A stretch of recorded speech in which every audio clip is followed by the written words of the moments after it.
옛날 어느 마을 조대감은 집안이 매우 넉넉하였으나 성품이 인색하고 구두쇠로 소문이 나 있었다.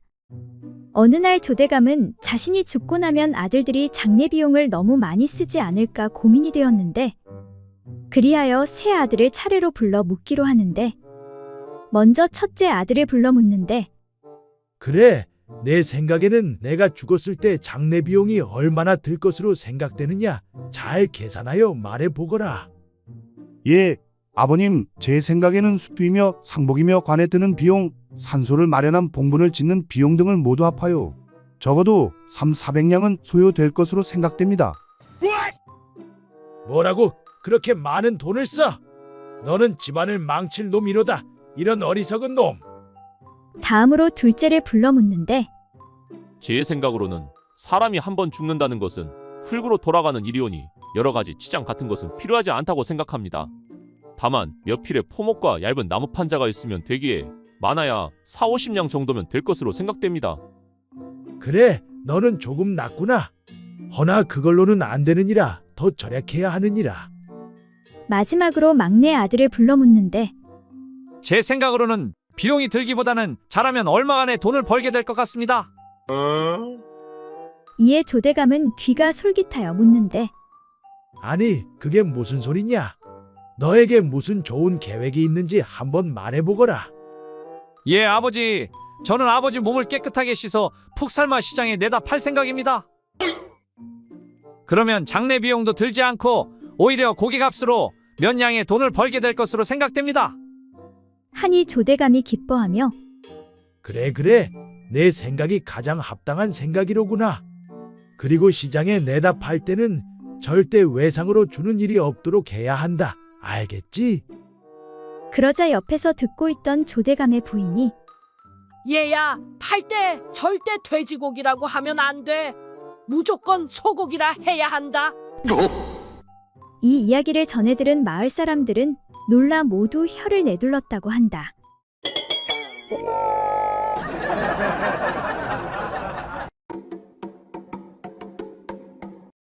옛날 어느 마을에 사는 노총각 만길이는 산길에 쓰러져 있는 어느 여인을 발견해 치료를 해주었다.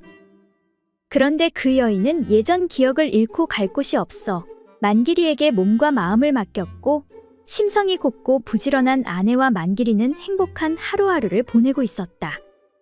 그러던 어느 날 이들을 몰래 지켜보던 한 스님이 만길이에게 다가와 말을 거는데, 처사님, 소승이 궁금한 게 있습니다.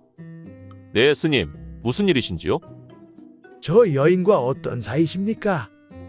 제 안사람입니다. 이런 이거 참 난감하군요. 왜 그러십니까? 저 여인은 사람이 아니고 요괴입니다. 아니, 무엇이라고요? 그게 무슨 소리입니까? 3년째 저랑 같이 살고 있는데 요괴라니요? 허허, 당연히 믿기지 않으시겠지요. 허나 제가 이 호리병을 드릴 테니 보름달이 뜨는 날 이 호리병의 뚜껑을 여십시오. 그러면 요괴가 호리병 안으로 빨려 들어가게 될 것입니다. 너무나 당당한 스님의 태도에 만길이는 반신반의하며 호리병을 받았다.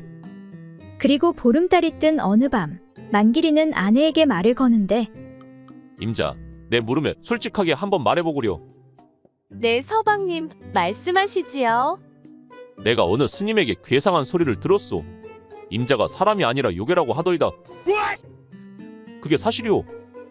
이에 당황한 부인이 말하길, 네, 맞습니다. 서방님, 저는 요괴입니다. 만길이는 너무 슬펐지만 스님의 말씀을 어기고 부인을 그냥 보내주기로 했다. 아무리 요괴라도 3년간 내 안 사람으로 지냈는데 내 어찌 이 호리병에 당신을 가두겠소. 내 모른 척 할 테니 그만 떠나시오. 네, 서방님, 감사합니다. 앞으로도 강령하시옵소서. 근데 내 마지막으로 임자의 본 모습을 한번 보고 싶구려. 네, 서방님, 놀라지 마십시오. 잠시 후 부인은 요괴의 모습으로 변하는데, 안 되겠소. 내 마음이 변했소. 어서 호리병으로 들어가시오. 그런데 서방님, 그 전에 드릴 말씀이 있습니다. 그래, 마지막 소원이라도 있으시오. 그러니까 1년 전에 서방님께서 저랑 장난치다 그만 저에게 그곳을 물리신 적이 있으시지요? 그래, 그랬었지. 별로 아프지도 않고 조그만 상처가 하루 이틀 있다가 다 낫지 않았어. 서방님은 모르시겠지만 그때 저에게 물리신 이후 서방님도 요괴가 되셨습니다. 아니, 무엇이라고? 내가 요괴가 되었다고? 나는 변신할 줄도 모르고 특별한 능력도 없는데 그게 무슨 소리요? 하니 요괴 부인이 서방님, 한번 생각해 보십시오. 지난 반년 동안 한 끼도 안 드시고 밤낮으로 그 짓만 하지 않으셨습니까? 그렇게 만기리는 최강 정령 요괴가 되었다고 한다.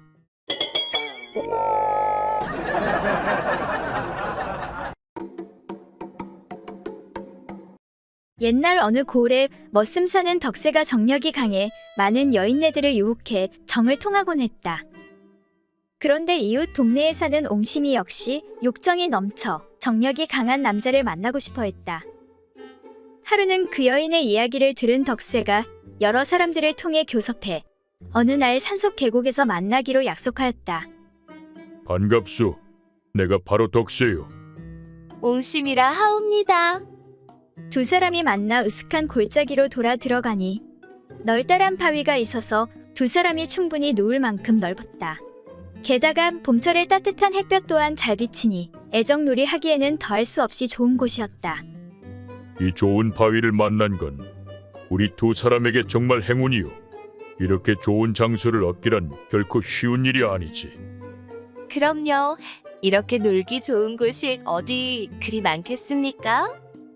곧 두 사람은 바위 위로 올라가 준비해온 술을 한 잔씩 나누어 마신 다음 자, 이제 슬슬 시작해 봅시다. 덕세는 즉시 옹심이를 끌어당겨 몸 위로 올라가 한바탕 일을 벌였다. 잠시 후 욕정에 가시지 않은 두 사람은 또 한 번 거사를 치렀다. 이렇게 두 사람은 한참 만에 그 일을 끝내게 되었다. 그런데 두 번의 작업이 끝나니 두 사람 모두 사타구니 사이가 질펀하여 마치 흙탕물을 가져다 부어놓은 것 같았다. 덕세가 여인의 옆에 누워 말했다.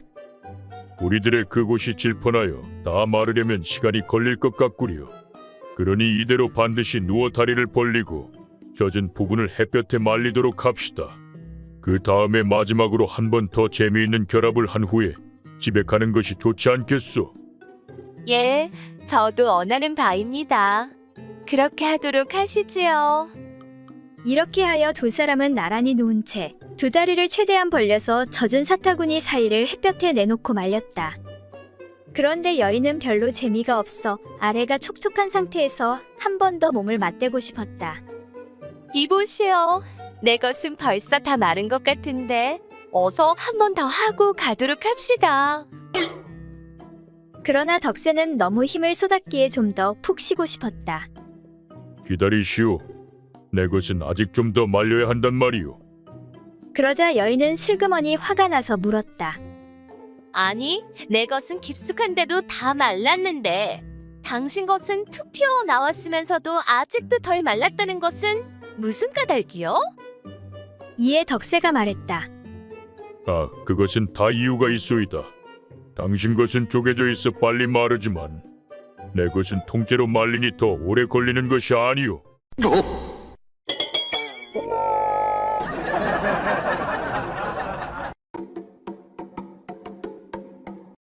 옛날 어느 소문난 만석군 양반댁의 어리석은 외동아들이 장가들 때가 되자 이웃 마을의 세 처녀가 서로 시집을 오고자 했다.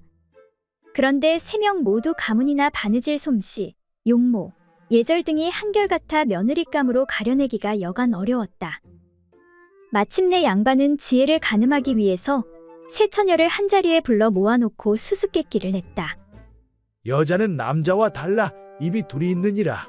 위에 있는 입 말고 아래에 입이 하나 더 붙어 있도다. 내가 묻노니 윗입과 아랫입 중에서 어느 것이 더 어른인가? 사려 깊게 답을 해보거라. 이에 첫 번째 처녀가 자신 있게 먼저 대답을 했다. 예, 윗입이 더 어른입니다. 아랫입은 아직 이가 나지 않았는데 윗입은 이가 모두 났기 때문에 더 어른이라 할 수 있겠습니다. 그러자 두 번째 처녀가 답하길. 아닙니다. 아랫입이 더 어른입니다. 윗입은 지금껏 수염이 나지 않았는데 아랫입은 수염이 아주 무성하게 나 있으니 아랫입이 더 어른이라 할 수 있겠습니다. 세 번째 처녀는 말없이 다소곳이 앉아서 얼굴만 붉히고 있었다. 양반이 그 처녀에게 넌지시 눈길을 주며 그래, 너는 어느 쪽이냐? 하고 물으니 세 번째 처녀가 답하기를 둘 다 틀리지는 않았지만 맞는 답이라고도 할 수 없습니다. 소저의 생각으로는 윗입이 더 어른입니다.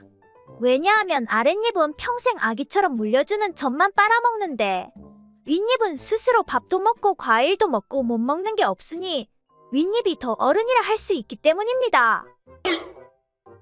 이를 듣고 양반이 말하기를 그럼 그렇지.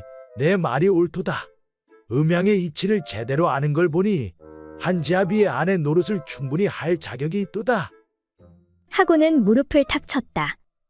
이에 그 말을 들은 어리석은 아들이 말하길 그런데 아버지, 저는 젖이 안 나오는데 어찌하면 좋나요?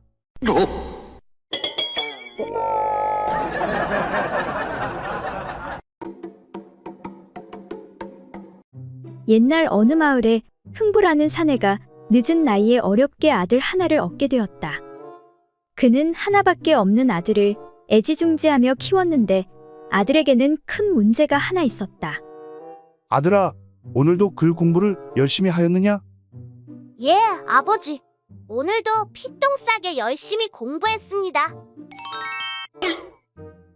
그것은 바로 거짓말을 하면 귀가 길어지는 희한한 병이 있는 것이었다. 사내는 용하다는 의원은 모두 만나보았지만 아들의 병을 고칠 수가 없었다. 깊은 시름에 빠진 사내는 마지막으로 용한 무당을 찾아가는데 사내의 사연을 들은 무당이 말하기를 그 병은 약으로는 고칠 수 없는 병이요. 집안에 악귀가 들어 저주가 내린 것이요. 아이고 무당님, 제발 제 아들의 병 좀 고쳐주십시오. 저러다 하나뿐인 자식 인생 망하게 생겼습니다. 악귀가 워낙 강해 완전히 쫓아내는 것은 불가능하오. 나이 40 넘어 어렵게 얻은 아들인데 어찌 방법이 없겠습니까? 내 10수년 전에 비슷한 병을 가진 자를 고쳐보긴 했는데 그럼 내 아들도 좀 고쳐주십시오. 돈은 얼마든지 드리겠습니다. 그런데 큰 문제가 하나 있는데 괜찮겠소. 네, 무엇입니까? 바로 저주를 아들이 아닌 아비에게로 옮기는 것이요. 그리고 저주가 다른 방법으로 바뀌어서 나타날 수도 있어. 나야 살 만큼 살았으니 괜찮습니다. 죽는 것도 아니고 아들의 병만 고칠 수 있다면 어떤 저주도 받을 수 있습니다. 그렇게 구판이 시작되었고 다행히 아들의 병은 깨끗이 낫게 되었다. 그리고 몇 달 후 여보, 어디 갔다 왔어? 어디 가긴 김서방네 가서 일 좀 돕고 왔지. 이 양반이 어디서 거짓말이야? 또 커졌네. 커졌어. 아들의 병은 나았지만 대신 아비인 흥부의 아랫도리에 저주가 붙게 되었다. 시도 때도 없이 아랫도리 좀 세우지 마시오. 동네 창피해서 다닐 수가 있나? 그렇게 시도 때도 없이 물건이 커지게 된 사내는 자식 20명을 낳고 알거지가 되었다고 한다.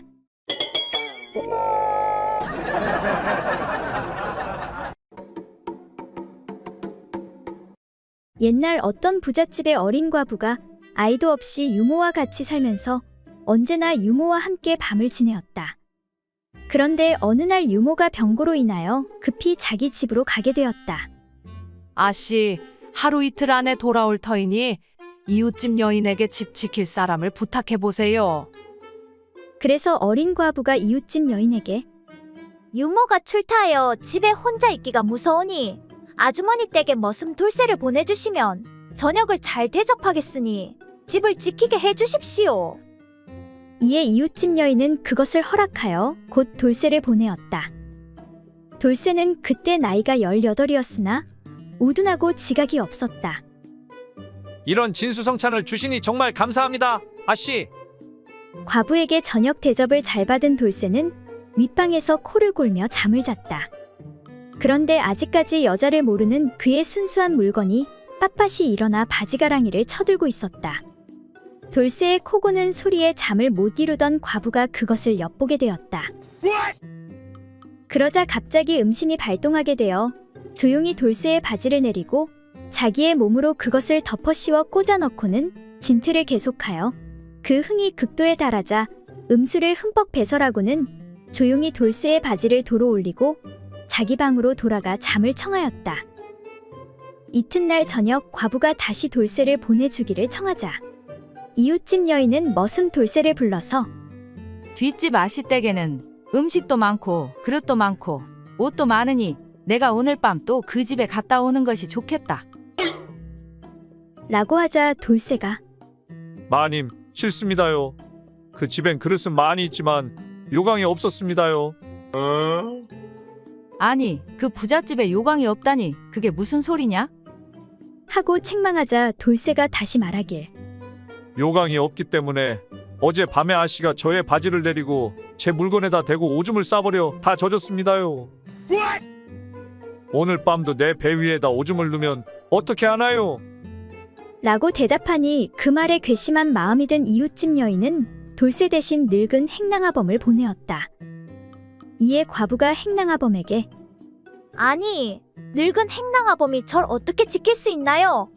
다시 가서 돌쇠를 데려와 주세요. 라고 하니 행랑아범이 웃으며 말하길 아씨, 내 요강은 젖어도 상관없으니 마음껏 누셔도 됩니다.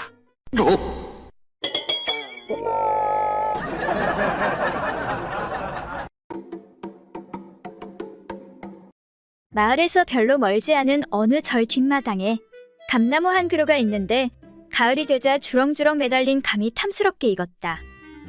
하루는 나무꾼이 그 앞을 지나가다가 마침 출출하기도 해서 슬그머니 그 나무 위로 올라가 감으로 배를 채우기로 했다. 배가 고픈데 감이나 좀 따먹어야겠다. 그런데 공교롭게도 그때 어떤 젊은 중 하나가 여자를 데리고 나타나더니 하필이면 감나무 아래에 앉는 것이 아닌가. 눈치를 보니 중이 불공 들이러 온 여자를 유혹하는 중이었다. 중이 뭐라고 하자 여자가 대꾸했다. 안 돼요. 아무리 그래도 전 괜한 짓으로 아이라도 가지게 되면 당장에 동네에 소문이 돌 텐데. 여자의 그 말에 중이 태연자약 받아 넘겼다. 아무 걱정 말라고. 내가 다 알아서 한다니까. 그런 실수는 절대 안 해. 이승에선 쓸데없는 걱정 다 집어치우고 부처님께서 점지해 주신 즐거움만 누리면 되는 거야. 하면서 여자를 깔아뭉개기 시작했다. 이쯤 되자 여자도 흥분이 되는지 못 이기는 척 그의 품으로 파고들었다. 두 사람 다 모처럼 안에 부처님께서 점지해 주신 즐거움을 맛보느라 번갈아 신음소리를 흘렸고 일은 한참 만에야 겨우 끝났다. 여자가 몸을 추스린 후 풀밭에 앉아 또 중얼거렸다. 이를 어쩌면 좋나. 저질러서는 안 될 짓을 했으니 만약 애라도 생기게 되면.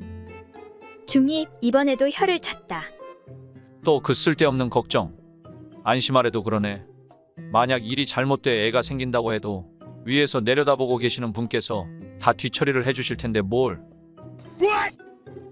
젊은 중의 그 말에 여태껏 숨을 죽인 채 밑을 훔쳐보고 있던 나무꾼이 깜짝 놀라며 외쳤다. 쓸데없는 소리 하네. 재미는 저희들끼리 보고 뒤처리는 나한테 시킨다고 참 염치도 좋다. 이에 젊은 중이 소스라치게 놀라 납작 엎드리며 말했다. 나무 아미타볼 관세음보살.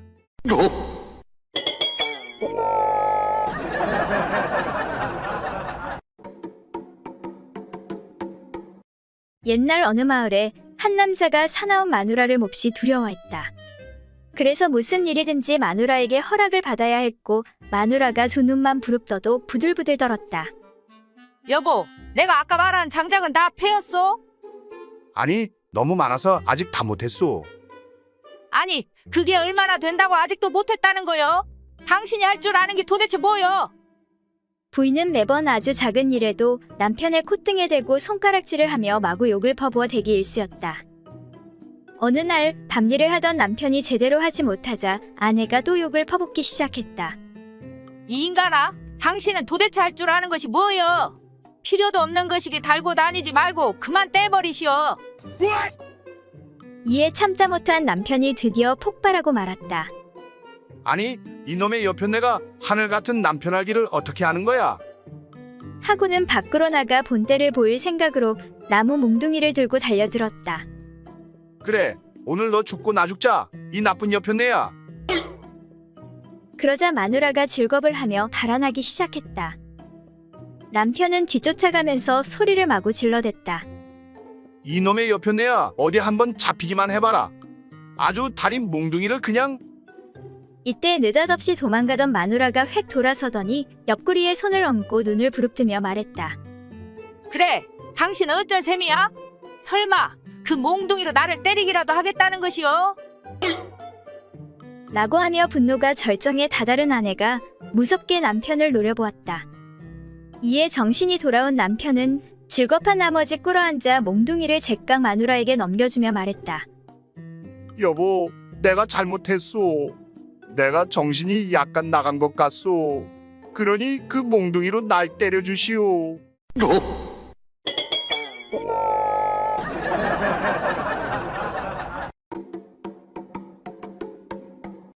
옛날 농사를 지어먹고 사는 어느 부부의 집 맞은편에 미모가 출중한 과부가 새로 이사를 왔다.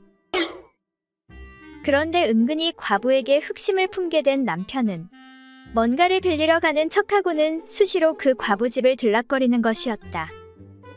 내 뭐 좀 빌리러 앞집에 좀 갔다 오겠소.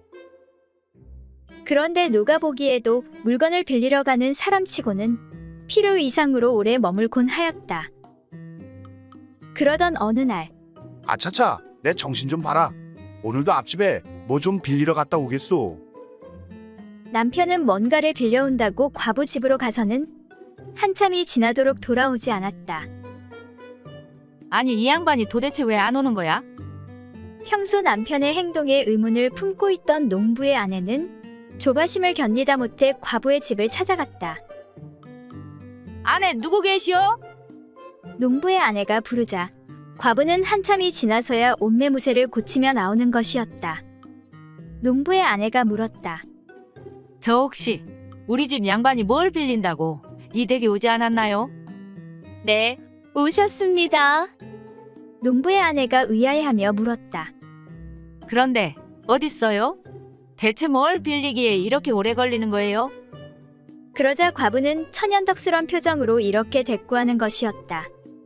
걱정이 되시나 본데 괜찮습니다. 걱정하실 필요 없어요.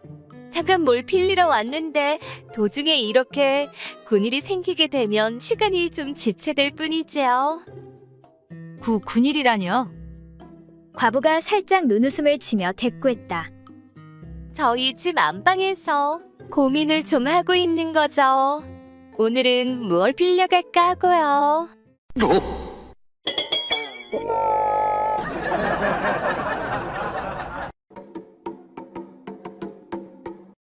옛날 매우 나이 들어 가는 기가 먹은 재상이 있었다. 그런데 그 집에 한 어린 여종이 있었는데 손자 며느리의 교전비로 매우 곱고 아름다웠다. 그래서 늙은 재상은 그 여종을 흠모하고 사랑하는 정이 샘솟게 되어 누가 봐도 그것을 눈치챌 수 있을 정도였다.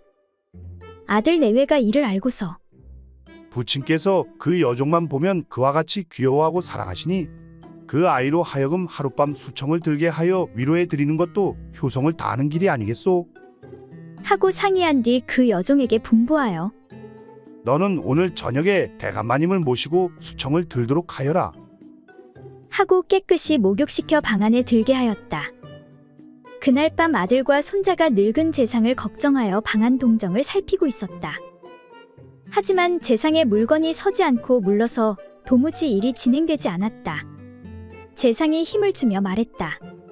이제 들어간 것 같은데 맞느냐? 이에 여종이 들어가지 않았사옵니다. 라고 대답하니 또 계속해서 시도하며 이제 들어갔느냐? 그러나 여전히 들어가지 않았사옵니다. 라고 대답하였다. 이에 아들과 손자가 답답히 여겨 소리를 낮추어 분부하기를 이번에 물으시면 들어갔다고 하도록 하여라. 하고 여종에게 소곤거렸다. 그 직후 또 재상이 물었다. 이제 들어갔느냐? 하니 여종이 네, 이제 들어갔사옵니다. 하고 대답하자 재상이 기뻐하며 힘을 주니 물건이 방바닥에 닿아 싸늘하게 느껴졌다. 이에 재상이 여종의 귀에 대고 말했다. 에이야, 내 것은 이상하게도 싸늘한 것을 보니 아마 여름철에 알맞은 것인가 보구나. 그렇다면 겨울철에 맞는 여종이 한 명 더 있어야 하겠는걸?